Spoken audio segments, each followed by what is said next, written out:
Dear students, in today's class, I will discuss the chapter of first flight, that is in class 10th English, and the name of that chapter is Long Walk to Freedom.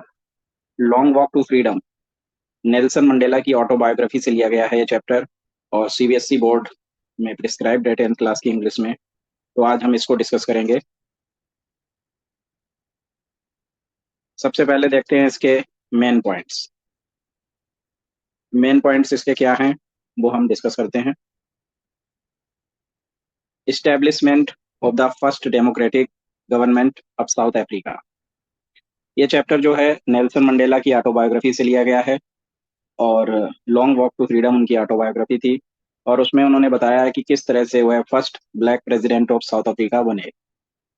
South Africa में पहले क्या था, white people की government थी और जो white people थे वो अत्याचार करते थे ब्लैक पीपल के ऊपर। तो नेल्सन मंडेला ने अपने लोगों के लिए काफ़ी स्ट्रगल किया और स्ट्रगल के बाद इस्टेब्लिशमेंट हुई first democratic government of south Africa.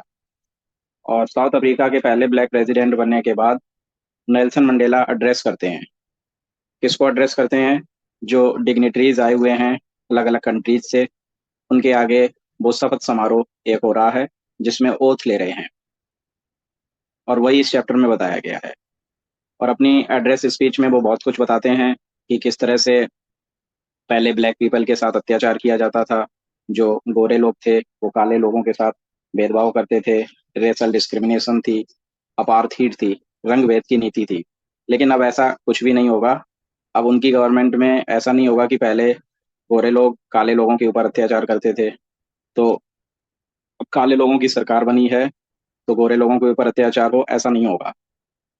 Equality होगी, सभी लोग समान होंगे। उन्होंने ऐसा वादा किया अपनी ओथ टेकिंग सेरेमनी में। और वहीं पर फिर डिस्प्ले होता है किसका? मिलिट्री पावर का। मिलिट्री पावर का डिस्प्ले किया जाता है साउथ अफ्रीकन जेट्स के द्वारा।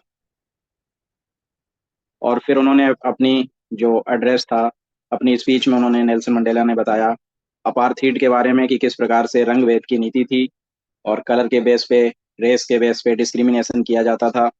जब वो पहले छोटे थे तो उन्हें ये चीज़ें एहसास नहीं हो रही थी। आज़ादी उनके लिए सिर्फ यही थी कि भाई खेतों में घूम लेना और बुल की पीठ पर बैठ के सवारी कर लेना, मीलीज खा लेना, रोस्टेड मीलीज खा लेना, देर रात तक बाहर रुक जाना, यही सब आज़ादी है।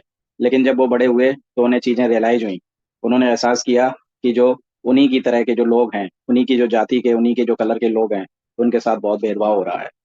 तो उन्होंने और भी जो फ्रीडम फाइटर्स थे उनके साथ मिल करके एक तरह से संघर्ष किया और अपने लोगों के लिए आज़ादी हासिल की।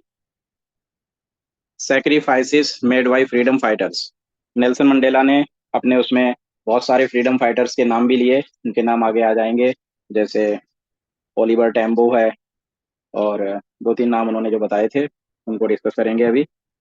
फिर इसमें हम डिस्कस करेंगे ट्विन ऑब्लिगेशंस ऑफ मैन के बारे में। बताया उन्होंने कि एक आदमी की दो जिम्मेदारियां होती हैं, एक तो उसकी अपनी फैमिली के प्रति होती है और दूसरी कंट्री या नेशन के प्रति होती है। तो नेल्सन मंडेला कहते हैं कि उन्होंने अपनी इन ट्विन ऑब्लिगेशंस में से केवल एक ही ऑब्लिगेशन को पूरा कर पाए। वो केवल अपने देश के प्रति जो उनकी जिम्मेदारी थी उसको पूरा कर पाए, अपनी फैमिली के प्रति उनकी जो जिम्मेदारी थी उसको पूरा नहीं कर पाए। फिर इसमें मंडेला का जो कॉन्सेप्ट ऑफ फ्रीडम है उसको डिस्कस किया जाएगा। कॉन्सेप्ट ऑफ फ्रीडम में वही था कि जब वो छोटे थे, जब एज ए चाइल्ड फ्रीडम को क्या समझते थे? फील्ड में घूम लेना, रोस्टेड मिलीज को खा लेना और बुल की पीठ पे बैठ के सवारी कर लेना, देर रात तक बाहर रह लेना, ये सब आज़ादी थी उनके लिए। लेकिन जब वो बड़े हुए तो उन्हें रियलाइज हुआ, मंडेलाज रियलाइजेशन, उन्हें क्या रियलाइज हुआ कि उन्हीं की जाति के जो लोग हैं वो बड़े ही पीड़ित हैं, उनके साथ भेदभाव हो रहा है, उनके साथ अत्याचार हो रहा है। और एक पॉइंट और इसमें जो मेन है वो है अप्रेसर एंड अप्रेस्ड। अप्रेसर वो होता है जो अत्याचार करता है और अप्रेस्ड वो होता है जिसके ऊपर अत्याचार किया जाता है। तो मंडेला ने बताया कि दोनों ही जो है ना गुलाम होते हैं। जो अप्रेसर होता है वो हेट्रेड का गुलाम होता है, हेट्रेड ने उसको जकड़ रखा होता है, वो प्रेजुडिस और नैरो माइंडेडनेस की सलाखों के पीछे होता है। और जिस पर अत्याचार किया जाता है, जो अप्रेस्ड होता है, उसकी तो ह्यूमैनिटी चली जाती है, वो बिना ह्यूमैनिटी के होता है, ह्यूमैनिटी में उसका विश्वास ही खत्म हो जाता है। तो दोनों ही जो है ना, फ्री नहीं होते हैं, दोनों ही गुलाम होते हैं, दोनों की ह्यूमैनिटी नहीं रहती, मानवता नहीं रहती है।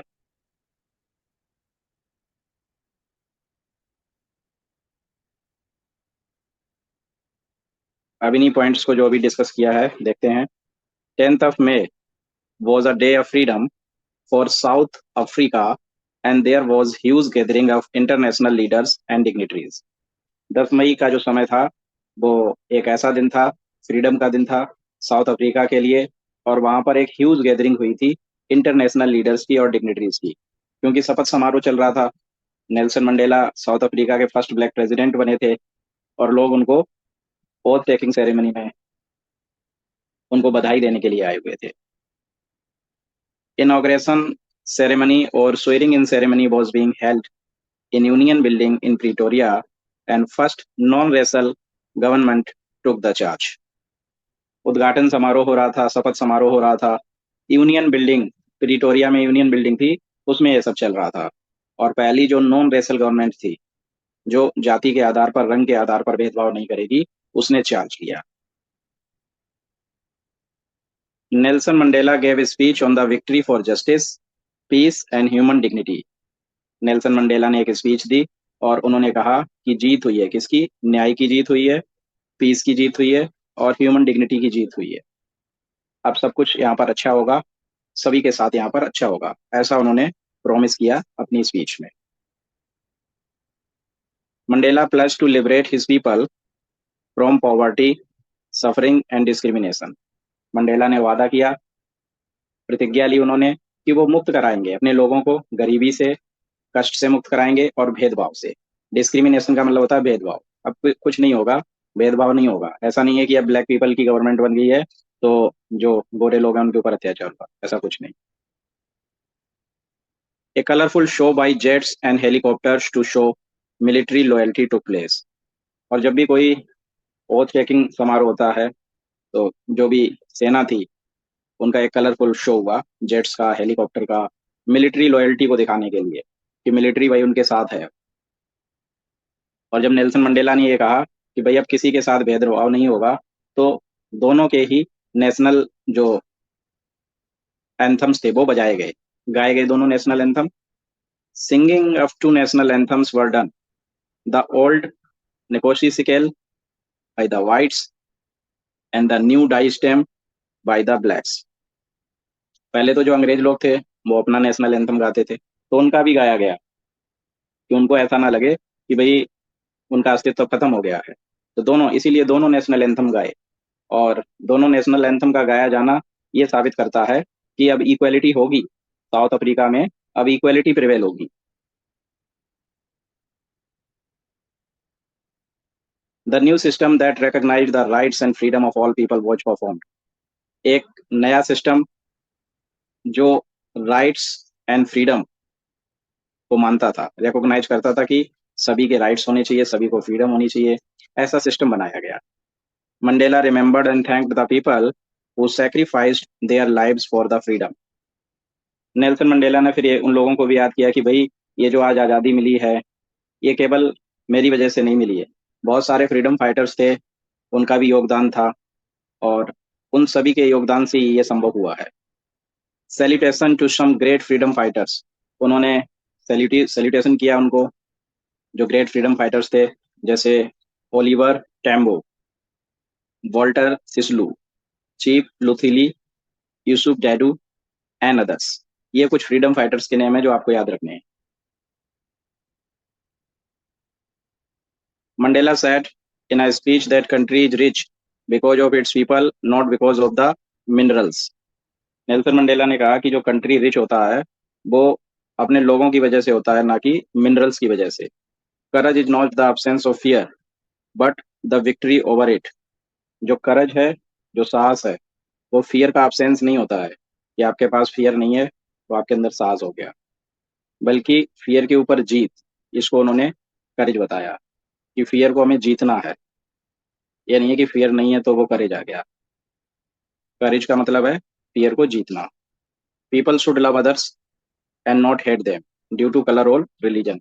नेल्सन मंडेला का मानना था कि लोगों को दूसरों से प्रेम करना चाहिए और उनसे हेट नहीं करनी चाहिए केवल कलर या रिलीजन की वजह से, क्योंकि जो अत्याचार करता है वो भी गुलाम होता है, वो नफरत का गुलाम होता है। और जिस पर अत्याचार किया जाता है उसकी भी ह्यूमैनिटी चली जाती है, ह्यूमैनिटी के अंदर उसका कॉन्फिडेंस ही खत्म हो जाता है। वो समझता है कि भाई मानवता नाम की कोई चीज ही नहीं है, और जो अत्याचार कर रहा है उसकी भी ह्यूमैनिटी चली जाती है, क्योंकि अगर उसके अंदर ह्यूमैनिटी हो तो वो अत्याचार ही नहीं करे। तो नेल्सन मंडेला ने इसीलिए कहा कि both oppressor and oppressed are prisoner, दोनों ही फ्री नहीं होते हैं, दोनों ही गुलाम होते हैं। अत्याचार करने वाला नफरत का गुलाम होता है, वो प्रेजुडिस और नैरो माइंडेडनेस की सलाखों के पीछे रहता है। Love comes naturally not by force which is the natural goodness. Nelson Mandela कहते हैं कि लव जो है वो नेचुरली आता है, बाई फोर्स नहीं आता है, और ये एक नेचुरल गुडनेस है। He also stated that man should try to make a balance between his duties. Nelson Mandela ने कहा कि आदमी को अपनी ड्यूटीज में बैलेंस बनाना चाहिए, duty of his family and duty of his community and country. इसी को ट्विन एब्लिगेशन कहा है। इस पे क्वेश्चन बनता है अक्सर कि ट्विन ऑब्लिगेशंस क्या है। उसकी एक ड्यूटी अपने परिवार के प्रति होती है और दूसरी अपने समुदाय के प्रति और अपने देश के प्रति होती है। A black person was treated badly and not allowed to perform his duties। एक ब्लैक पीपल पहले उसको बैडली ट्रीट किया जाता था और अपनी ड्यूटीज परफॉर्म नहीं करने दी जाती थी, लेकिन अब सब इक्वल होगा, ऐसा नेल्सन मंडेला का कहना था। According to Mandela freedom has many aspects, like for a kid it is to run and play, for an adult it is to fulfill the needs of his own and his family। एक बच्चे के लिए आज़ादी क्या है? दौड़ लेना, खेल लेना। एक ब्रॉड बुल है उसकी पीठ पे बैठ के सवारी कर लेना, फील्ड में घूम लेना। और अडल्ट के लिए क्या है? अपनी ज़रूरतों को पूरा कर लेना, अपनी फैमिली की ज़रूरतों को पूरा कर लेना। Real freedom means equal rights for everyone. लेकिन असली आज़ादी का मतलब क्या होता है? सभी के लिए बराबर अधिकार हो। वो असली आज़ादी होती है जिसका एहसास उन्हें बाद में हुआ। और जब उन्हें यह एहसास हुआ तो क्या हुआ? Nelson Mandela joined the African National Congress, ANC को उन्होंने ज्वाइन कर लिया। He desired people to live with dignity and respect. वो चाहते थे कि लोग जो हैं मान सम्मान से जिए। He wanted the oppressor and oppressed to be liberated. वो चाहते थे कि जो अत्याचारी है और जिस पर अत्याचार हो रहा है दोनों ही मुक्त हों, क्योंकि दोनों ही गुलाम होते हैं। अप्रेसर हेट्रेड का गुलाम होता है और जो अप्रेस्ड होता है उसका ह्यूमैनिटी में कोई विश्वास ही नहीं है, वो भी डिप्राइव्ड हो जाता है ह्यूमैनिटी से। तो patience and perseverance guided by discipline and system. धैर्य होना चाहिए, मेहनत और लगन होनी चाहिए, और उसको गाइड करने वाला डिसिप्लिन और सिस्टम हो, तो डिजायर्ड रिजल्ट आता ही है। तो ये कुछ पॉइंट्स थे, main points. Long Walk to Freedom chapter 2 है, हिज फर्स्ट फ्लाइट का, क्लास 10th इंग्लिश का। और ये सीरीज स्टार्ट हो चुकी है। इसी तरह से वन बाई वन जो भी चैप्टर्स हैं आते रहेंगे। और भी चैप्टर्स के लिए you may please like, comment, share and subscribe, so that you may get notifications well in time. And if you want me to prepare video on any other topic, you may comment in the comment section. Thank you. Have a nice day.